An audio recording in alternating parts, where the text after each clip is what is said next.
एक समय की बात है, एक बेहद खुशहाल और सुंदर परिवार था। मनोहर, उसकी पत्नी और उसकी 2 बेटियां। उनका जीवन प्रेम और खुशियों से भरा हुआ था। लेकिन उनकी ये दुनिया एक अपराधी प्रवृत्ति के नेता और उसके दरिंदे बेटे की वजह से उजड़ गई। उस नेता का बेटा उसी कॉलेज में पढ़ता था जहां मनोहर की बड़ी बेटी पढ़ती थी। उसकी नज़र काफी समय से उस पर खराब थी। वो मौका ढूंढ रहा था। एक दिन उसे अवसर मिल गया। उसने मनोहर की पत्नी और उसकी बड़ी बेटी को अकेला पाकर उनके साथ बलात्कार किया और फिर निर्ममता से उनकी हत्या कर दी। उसकी हैवानियत यही नहीं रुकी। उसने मनोहर की छोटी बेटी का अपहरण किया और उसके साथ भी वही दरिंदगी कर उसे मौत के घाट उतार दिया। मनोहर पर मानो दुखों का पहाड़ टूट पड़ा। उसे नहीं पता था कि इस भयावह अपराध के पीछे कौन है। पुलिस से भी उसे कोई सहयोग नहीं मिला। लेकिन मनोहर ने हार नहीं मानी। बहुत कोशिशों और संघर्ष के बाद उसे असली अपराधी का पता चल गया। जब वो शिकायत लेकर पुलिस के पास गया तो उसे कोई न्याय नहीं मिला, क्योंकि अपराधी एक प्रभावशाली नेता का बेटा था। कुछ समय बाद एक रहस्यमयी व्यक्ति मनोहर की मदद के लिए आगे आया। उसने मनोहर से कहा कि वो उसके बारे में किसी को कुछ न बताए। उसने वादा किया कि वो उसकी पत्नी और बेटियों की मौत का बदला लेकर रहेगा। कुछ दिनों बाद वही नेता का बेटा, जिसने ये जघन्य अपराध किया था, मृत पाया गया। पुलिस को शक हुआ कि ये काम मनोहर ने किया है और उसे गिरफ्तार कर लिया गया। लेकिन उसके खिलाफ कोई ठोस सबूत नहीं था, इसलिए उसे रिहा करना पड़ा। मीडिया और उस नेता के दबाव में आकर पुलिस ने एक बार फिर मनोहर को गिरफ्तार कर लिया। इस बार एक वकील उसके बचाव में सामने आया। उसने पुलिस को चेतावनी दी कि बिना किसी सबूत के मनोहर को जेल में रखना गैरकानूनी है। उसने ये भी कहा कि यदि 24 घंटे के भीतर मनोहर को रिहा नहीं किया गया तो उसके पास नेता के बेटे के अपराधों के सबूत हैं, जिन्हें वो सार्वजनिक कर देगा। इससे नेता के खिलाफ भारी जनाक्रोश भड़क सकता था। अगले ही दिन नेता का दूसरा बेटा भी मृत पाया गया, जबकि मनोहर उस समय जेल में था। अब पुलिस के सामने बड़ा सवाल था, आखिर इन हत्याओं के पीछे कौन है? आखिरकार कोई ठोस सबूत न होने के कारण पुलिस को मनोहर को रिहा करना पड़ा। नेता गुस्से से पागल हो चुका था। उसके दोनों बेटे मारे जा चुके थे और वो कुछ भी करने को तैयार था। लेकिन समस्या ये थी कि मनोहर के खिलाफ कोई सबूत नहीं था। ऊपर से मनोहर एक सीधा सादा आम इंसान था। कानूनन उसे फंसाना आसान नहीं था। गुस्से और हताशा में नेता ने पुलिस विभाग पर भारी दबाव डाला कि किसी भी हाल में उसके दोनों बेटों के हत्यारे को खोजा जाए। मामले की गंभीरता को देखते हुए पुलिस ने एक विशेष अधिकारी, एक तेज-तर्रार जासूस को इस केस की जिम्मेदारी सौंपी। पुलिस ने एहतियात के तौर पर सभी फॉरेंसिक सबूत सुरक्षित रखे ताकि भविष्य में अगर कोई सुराग मिले तो तुलना की जा सके।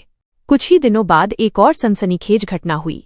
एक बेहद प्रभावशाली व्यक्ति, जिसके खिलाफ कई आपराधिक मामले दर्ज थे, उसकी भी हत्या कर दी गई। लेकिन हैरानी की बात यह थी कि इस हत्या में भी कोई ठोस सुराग नहीं मिला, न कोई गवाह, न कोई स्पष्ट प्रमाण। जब इस मामले की जानकारी पहली राज्य की पुलिस को मिली तो उन्होंने उस राज्य की पुलिस से संपर्क किया और अनुरोध किया कि वे इस केस के फॉरेंसिक साक्ष्य साझा करें। यदि नेता के बेटों की हत्या और इस प्रभावशाली व्यक्ति की हत्या में कोई समानता मिलती तो दोनों राज्यों की पुलिस को बड़ी मदद मिल सकती थी। सभी फॉरेंसिक रिकॉर्ड की बारीकी से जांच की गई, लेकिन फिर भी हत्यारे तक पहुंचने का कोई स्पष्ट रास्ता नहीं मिला। कुछ दिन और बीते और फिर वही कहानी दोहराई गई। इस बार एक कुख्यात गैंगस्टर और उसके गिरोह के कई सदस्य एक कथित गैंगवार में मारे गए। लेकिन इस घटना की सबसे चौंकाने वाली बात यह थी कि दूसरी तरफ के गैंग का एक भी सदस्य घायल तक नहीं हुआ। इतनी भीषण मुठभेड़ के बाद भी कोई हताहत नहीं, यह बात पुलिस के गले नहीं उतर रही थी। और सबसे रहस्यमयी बात यह थी कि जिस गैंग पर हत्या का शक किया जा रहा था, उसका मारे गए गैंग से कोई सीधा संबंध ही नहीं था। अब पुलिस के मन में एक बड़ा सवाल उठ खड़ा हुआ, क्या नेता के बेटों की हत्या, उस प्रभावशाली व्यक्ति की हत्या और इस गैंग का सफाया, इन सबके पीछे एक ही व्यक्ति है?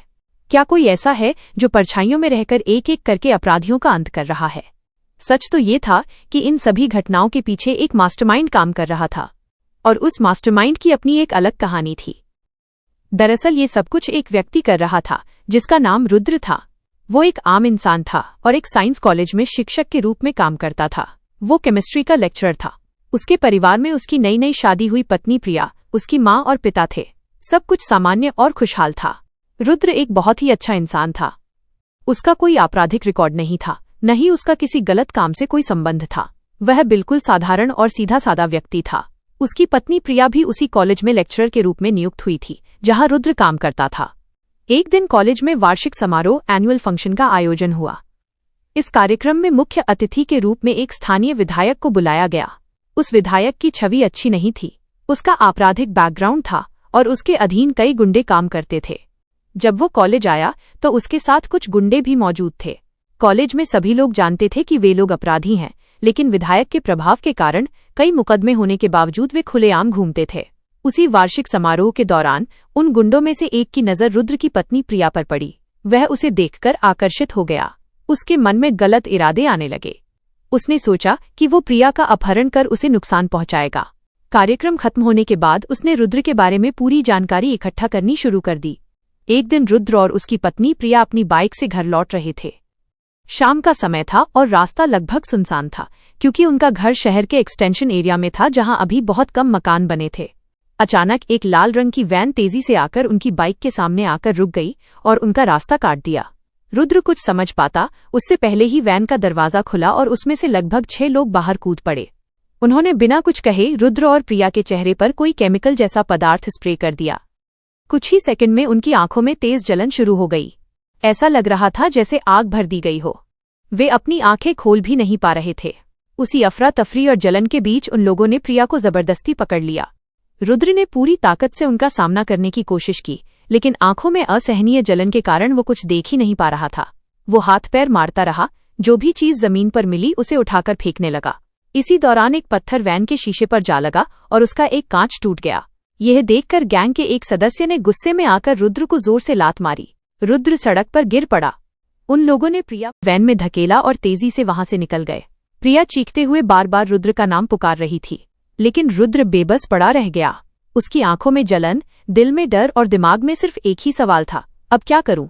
कुछ देर बाद वहां से गुजर रहे एक व्यक्ति ने उसकी हालत देखी और उसकी मदद की। पानी डालकर उसकी आंखें साफ करवाईं और उसे संभाला। रुद्र तुरंत पुलिस स्टेशन पहुंचा और शिकायत दर्ज करवाई। पुलिस ने उससे वैन के बारे में पूछा, नंबर प्लेट, ड्राइवर, चेहरा, कोई पहचान? रुद्र ने कांपती आवाज में कहा, उन्होंने मेरी आंखों में कुछ स्प्रे कर दिया था। मैं कुछ देख ही नहीं पाया। बस इतना याद है कि वैन लाल रंग की थी और उसमें लगभग 6 लोग थे। पुलिस ने रुद्र से कहा कि वे जांच शुरू कर रहे हैं और जैसे ही कोई सुराग मिलेगा उसे तुरंत सूचना दी जाएगी। रुद्र भारी कदमों से घर लौटा। उसकी हालत देखकर उसके माता पिता घबरा गए। उसकी आंखें लाल थीं, कपड़े अस्त व्यस्त थे और चेहरा सदमे से भरा हुआ था। जब उसने पूरी घटना बताई तो उसके माता पिता के पैरों तले जमीन खिसक गई। घर में सन्नाटा छा गया। दिन बीतने लगे। 1 दिन, 2 दिन, 3 दिन, लेकिन प्रिया का कोई पता नहीं चला। रुद्र हर रोज सुबह और शाम पुलिस स्टेशन जाता। हर बार वही जवाब मिलता, जांच चल रही है, अभी कोई सुराग नहीं मिला। तीसरे दिन दोपहर में अचानक पुलिस का फोन आया, हमें पुल के पास एक शव मिला है, आप आकर पहचान कर लीजिए। ये सुनते ही रुद्र के हाथ कांपने लगे। दिल की धड़कन जैसे रुक गई हो।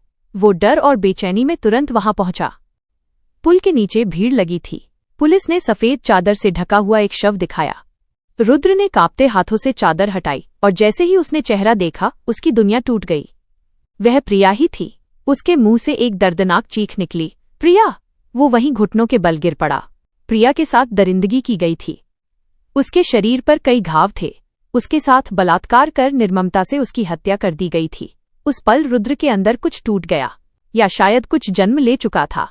सभी कानूनी औपचारिकताएं पूरी होने के बाद प्रिया का शव रुद्र के परिवार को सौंप दिया गया। रुद्र ने भारी मन से उसकी अंतिम क्रियाएं पूरी की। चिता की लपटों में उसे सिर्फ अपनी पत्नी नहीं, बल्कि अपनी पूरी दुनिया जलती हुई दिखाई दे रही थी। उसके भीतर गुस्से की आग भड़क उठी थी। वो कसम खा चुका था कि जिसने भी ये दरिंदगी की है उसे सजा दिलाकर रहेगा। वो बार बार पुलिस से गुहार लगाता, मुझे और मेरी पत्नी को न्याय चाहिए। जिसने भी ये किया है उसे सजा मिलनी ही चाहिए। पुलिस उसे शांत रहने को कहती और भरोसा देती कि अपराधी जल्द पकड़ लिए जाएंगे। लेकिन समय बीतता गया और रुद्र के जीवन से जैसे रोशनी खत्म हो गई। वो चुप रहने लगा, उदास रहने लगा। उसे जीवन में अब कोई रुचि नहीं रही थी। कुछ दिनों बाद कॉलेज में दीक्षांत समारोह, ग्रेजुएशन सेरेमनी का आयोजन हुआ। संयोग से इस कार्यक्रम में वही स्थानीय विधायक और उसके गुंडे भी मुख्य अतिथि के रूप में बुलाए गए थे जो वार्षिक समारोह में आए थे। कार्यक्रम समाप्त हुआ और मेहमान वापस जाने लगे। उसी समय रुद्र की नजर बाहर खड़ी एक लाल रंग की वैन पर पड़ी। वह ठिठक गया। उसकी सांसें तेज हो गईं। उसे वही रात याद आ गई।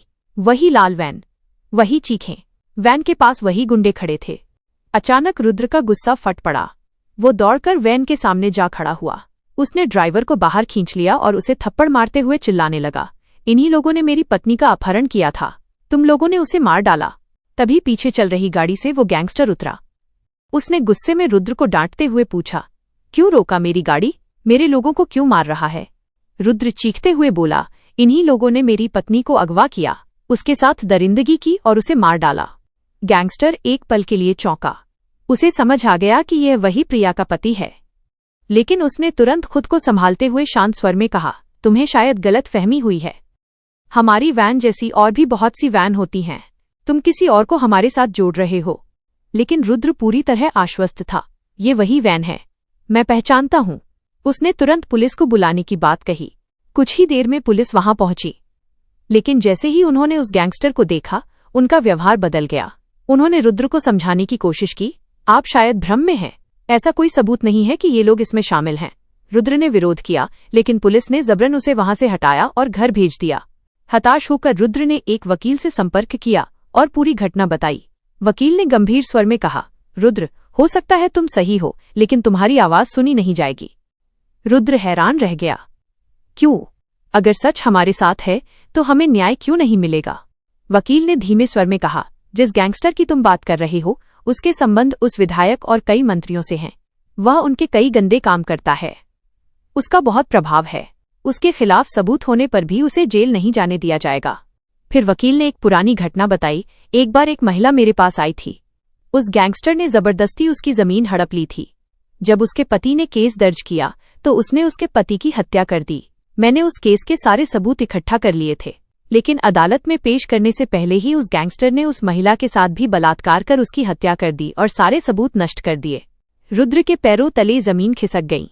वकील ने आगे कहा, तुम्हारे माता पिता अभी जिंदा हैं, कम से कम उनके लिए ये शहर छोड़ दो, शांतिपूर्वक कहीं और जाकर जिंदगी शुरू करो।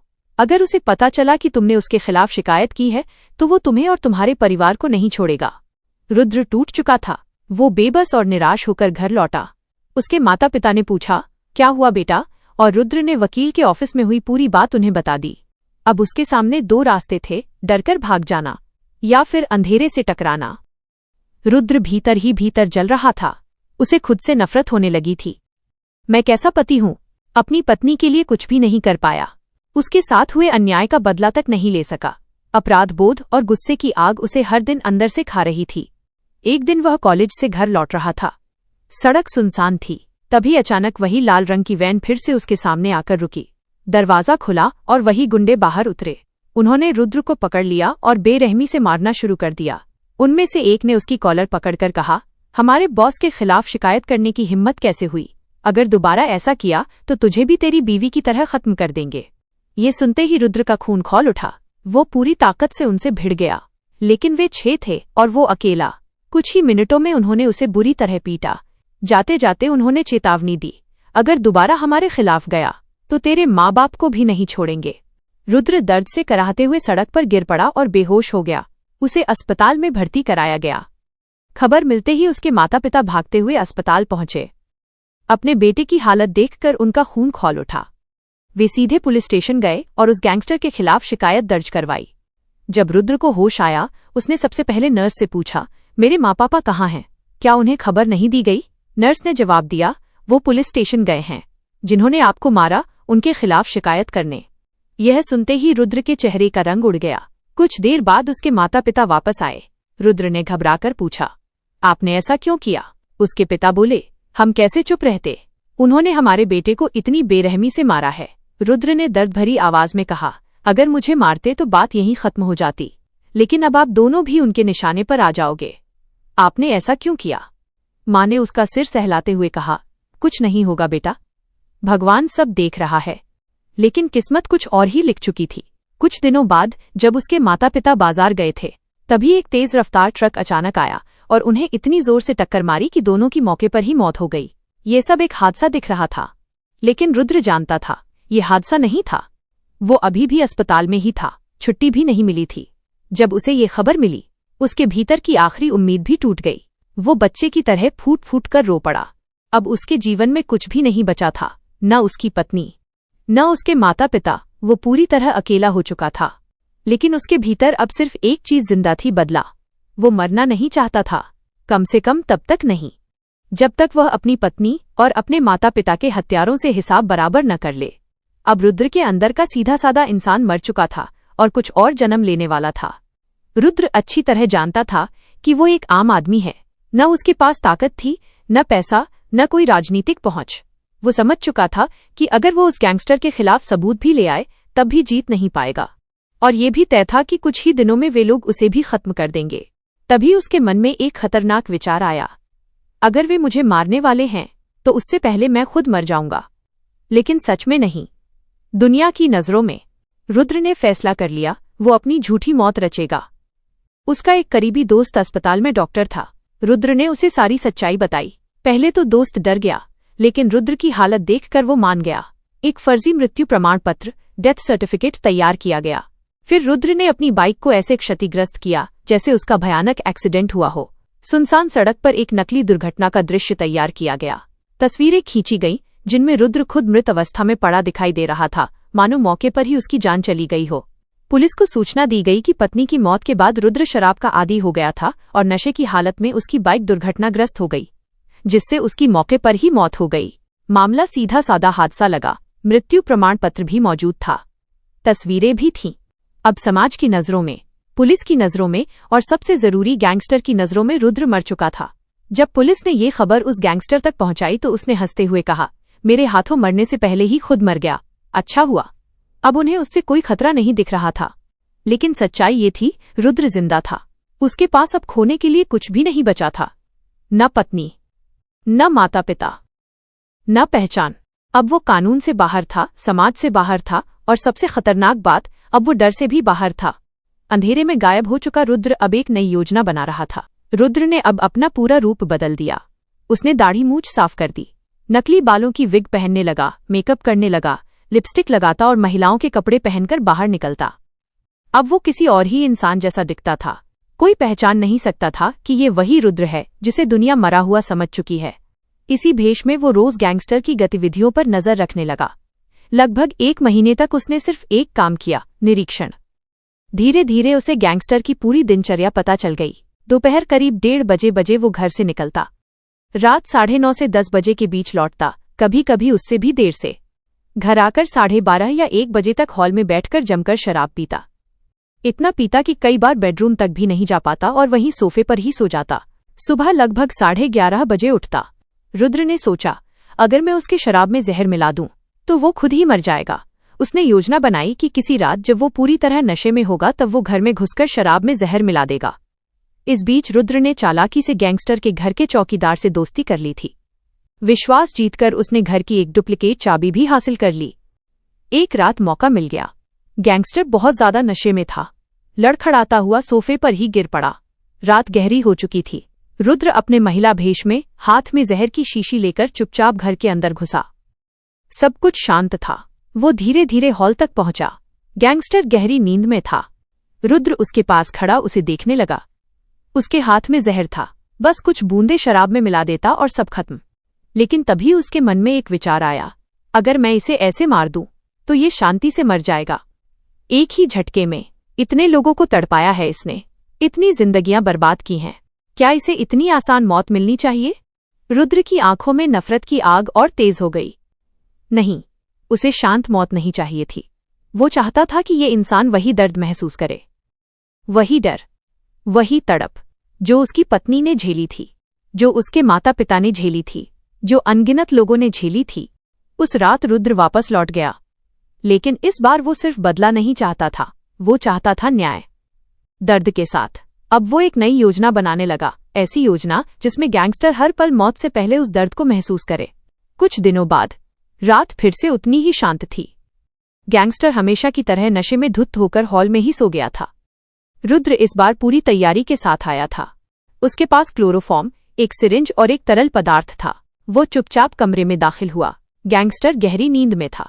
रुद्र उसके पास झुका और हल्की मुस्कान के साथ उसके नाक के पास क्लोरोफॉर्म से भीगा रुमाल रख दिया। कुछ ही पलों में उसकी सांसें और भारी हो गईं। रुद्र ने सिरिंज में वो तरल भरा और गैंगस्टर के शरीर में इंजेक्ट कर दिया। काम खत्म करके वो दरवाजे की ओर बढ़ा और धीमे स्वर में बोला, अब इंतजार करो और देखो। वो रात के अंधेरे में गायब हो गया। कुछ दिनों बाद गैंगस्टर अचानक बीमार पड़ गया।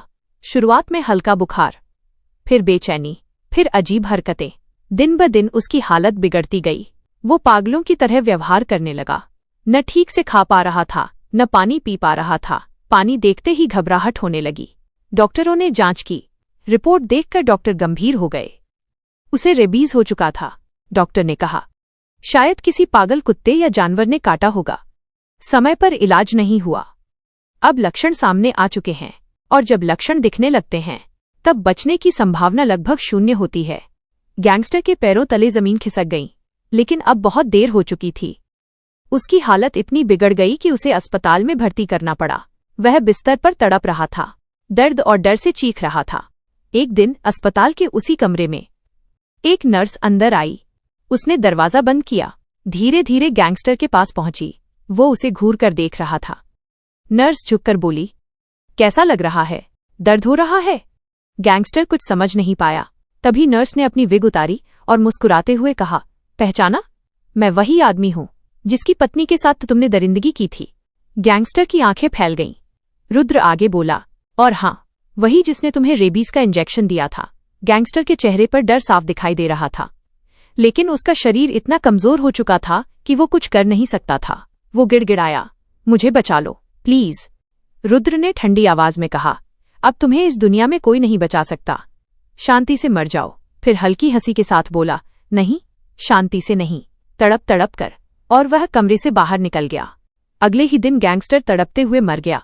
दरअसल रुद्र ने पहले ही एक पागल कुत्ते की लार को सुरक्षित रखकर ठंडे तापमान में संरक्षित किया था और उसी से उसे संक्रमित किया था। लेकिन गैंगस्टर की मौत सिर्फ शुरुआत थी। उस दिन के बाद रुद्र का जीवन एक मिशन बन गया। वो उन बेबस लोगों के लिए लड़ने लगा जिनकी आवाज दबा दी गई थी, जिनकी बेटियों, पत्नियों, परिवारों को ऐसे निर्दयी लोगों ने बर्बाद किया था।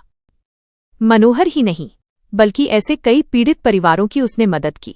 धीरे धीरे उसने एक टीम बना ली, ऐसे लोगों की टीम जो खुद अन्याय के शिकार थे। उनका सिर्फ एक मिशन था, समाज की गंदगी को साफ करना। वो गंदगी जो गुंडों, भ्रष्ट नेताओं और ताकत के घमंड में चूर लोगों के रूप में फैली हुई थी। रुद्र अब एक इंसान नहीं रहा था, वो एक साया बन चुका था। अन्याय जब हद से बढ़ जाता है तो एक आम इंसान भी असाधारण बन जाता है, लेकिन बदले की आग इंसान को इंसान नहीं रहने देती। सच्चा न्याय कानून के रास्ते से होना चाहिए, क्योंकि अगर हर कोई खुद ही न्याय करने लगे तो समाज में सिर्फ अंधेरा ही बचेगा, बदला समाधान नहीं। न्याय ही असली शक्ति है।